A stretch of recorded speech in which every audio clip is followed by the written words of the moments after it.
आओ देखते हैं 5 डिसीजन जिसने इंडिया की हिस्ट्री बदल के रख दी। पहला, पृथ्वीराज चौहान की मर्सी। 1191 में दिल्ली और अजमेर से रूल करते हुए पृथ्वीराज चौहान ने मोहम्मद घोरी को फर्स्ट बैटल ऑफ तरेन में हरा दिया और छोड़ दिया।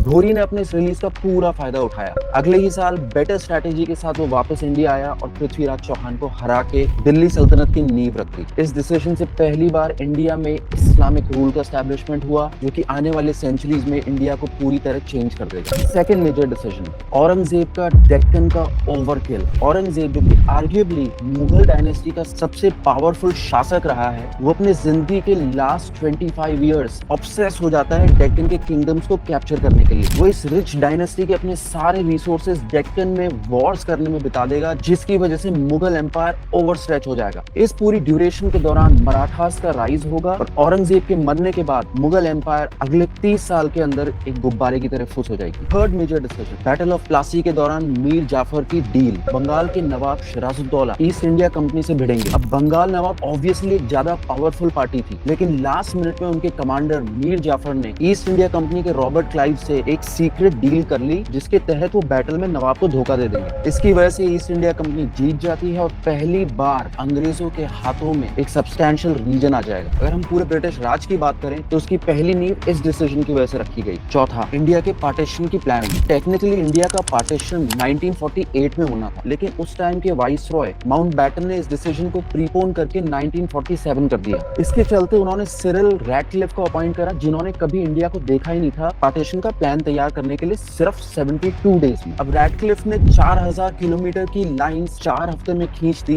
बिना ये सोचे कि ग्राउंड पे क्या इफेक्ट होगा। रिजल्ट हम सबको काफी क्लियरली पता है। 1.5 करोड़ से भी ज्यादा लोगों का अफरा तफरी में मूवमेंट, लाखों लोगों की मौत और कश्मीर जैसा फ्लैश पॉइंट का जन्म। पांचवा सबसे मेजर डिसीजन, इंडिया का लाइसेंस परमिट राज।